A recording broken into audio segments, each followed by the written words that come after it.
দর্শক, আমরা এই মুহূর্তে অবস্থান করছি লালমনিরহাটের হাতীবান্ধা উপজেলার আরাজি ঠ্যাংদরা হাবিবুর রহমান উচ্চ বিদ্যালয়ে। আমরা দেখছি যে এই স্কুলের প্রধান শিক্ষক, সহকারী প্রধান শিক্ষকের পদত্যাগের দাবিতে এবং তাদের অনিয়ম এবং দুর্নীতির বিচারের দাবিতে সাধারণ শিক্ষার্থী এবং এই অঞ্চলের অভিভাবকরা কিন্তু তারা বিক্ষোভ করছেন। এক প্রকার প্রধান শিক্ষক অবরুদ্ধ হয়ে পড়েছেন। আপনারা দেখছেন প্রধান শিক্ষকের অফিসের সামনে তারা কিন্তু মিছিল করছে, তারা প্রধান শিক্ষককে অবরুদ্ধ করে রেখেছে। এখানকার লোকজন তারা প্রধান শিক্ষক হযরত আলী এবং সহকারী প্রধান শিক্ষক আবুল হোসেন সরকারের নানা অনিয়ম এবং দুর্নীতি এবং সাবেক সভাপতির নানা অনিয়ম এবং দুর্নীতির বিরুদ্ধে তারা কিন্তু অবস্থান নিয়েছেন। তারা অবিলম্বে এই দুর্নীতিগুলো তদন্ত করে বিচার দাবি করেছেন। আমরা দুই একজনের সঙ্গে কথা বলবো, আমরা তাদের সঙ্গে কথা বলার চেষ্টা করবো। আপনারা আজকে এই প্রধান শিক্ষককে অবরুদ্ধ করে রাখছেন কেন? আমরা অবরুদ্ধ করে রাখছি এই জন্য, প্রধান শিক্ষক অনেক অনিয়ম করছে স্কুলে। শেখ হাসিনা যখন ক্ষমতায় ছিল তারা দলের প্রভাব খাটিয়ে তারা অনিয়মিত নিয়োগ দিছে, সে টাকাটা আত্মসাৎ করছে এবং স্কুলে পড়ালেখা হয় নাই। আবার শেখ হাসিনা যখন পালিয়ে গেছে দেশ থাকি, তারপর তারা ক্লাস শুরু করে দিছে নিয়মিত। আপনাদের দাবি কি? আমি 2020 সালের এসএসসি শিক্ষার্থী, ঠিক আছে? তো তখন আমি পরীক্ষা দিতে আসবো, মানে টেস্ট পরীক্ষা আমি দিছি, ঠিক আছে?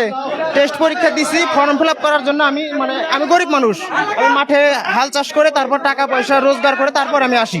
হ্যাঁ, তো আমার একটু আসতে দেরি হয়েছে, ঠিক আছে? তো উনি একটু স্যাক্রিফাইস আমার জন্য করে নাই। উনি বলছে এখন আপনাদের দাবি কি? এখন আমাদের দাবি, আমরা ওনাকে চাই না।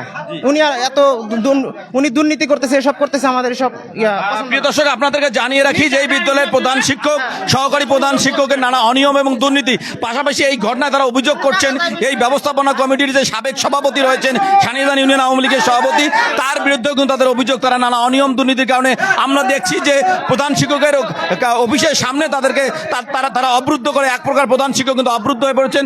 আমরা একটু ভেতরে ঢোকার আমাদেরকে একটু ব্যবস্থা করে দিবেন। আমরা একটু, আপনার কেউ ঢুকবেন না? আমরা একটু কথা বলতে চাই। ভেতরে প্রধান শিক্ষক আছেন, আমরা দেখছি, আমরা একটু তার সঙ্গে কথা বলবো। আপনার কেউ আসবেন না, আমরা একটু তার সঙ্গে কথা বলার চেষ্টা করবো। আমাদের একটু জায়গা দেন আমাদেরকে। আপনার বিরুদ্ধে সাধারণ মানুষজন বিক্ষোভ করছে কেন? আপনার বিরুদ্ধে এত বিক্ষোভ করছে কেন? তাদের অভিযোগগুলো বলছে আপনি নানা অনিয়ম দুর্নীতি করছেন। আসলে কোনো অনিয়ম আমি করি নাই। আমার জানা মতো আমি কোনো অনিয়ম করি নাই। আমি সুন্দরভাবে প্রতিষ্ঠান চালাচ্ছি, সুন্দরভাবে। তারপরেও এদের কি অসুবিধা আমি জানি না। আমি বলে স্কুল করি না, আমি এরকম টিচার নই যে আমি স্কুল, আমি ছুটি আমি কাটাই না কোনো সময় না। এবং পারলে আমি শুক্রবারেও স্কুল আসি, কাজ থাকলে চলে আসি। আমি এরকম কোনো অনিয়ম। কয়েকদিন আগে নিয়োগে টাকা নিয়েছেন? না, কোনো নিয়োগে আমি কোনো টাকা পয়সা আমার নেই। আর নিয়োগ, এর মধ্যে কোনো নিয়োগও হয়নি। আমার ডিসির কাছে প্রতিনিধির আবেদন দেওয়া আছে, উনি এখনো আমাকে ডাকেনি। তাদের অভিযোগগুলো কি তাহলে?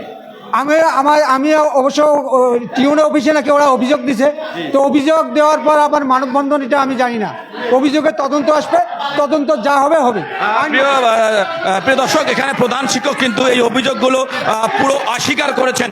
প্রধান শিক্ষক পুরো অভিযোগগুলো অস্বীকার করছেন। তিনি বলছেন তিনি সঠিকভাবে স্কুল পরিচালনা করেন, কিন্তু এখানকার যে যারা তাকে অবরুদ্ধ করে রেখেছে তারা কিন্তু তার পদত্যাগ দাবি করছেন। আপনারা এই মুহূর্তে কি চাচ্ছেন? আমরা প্রধান শিক্ষকের পদ ত্যাগ করতে চাই। হ্যাঁ, আর দ্বিতীয় কথা, উনি টাকার হিসাব দিবে। টাকার হিসাব না দেওয়া পর্যন্ত আমরা ওদেরকে ছাড়বো না। প্রিয় দর্শক, আমরা দেখছি যে এখানকার সাধারণ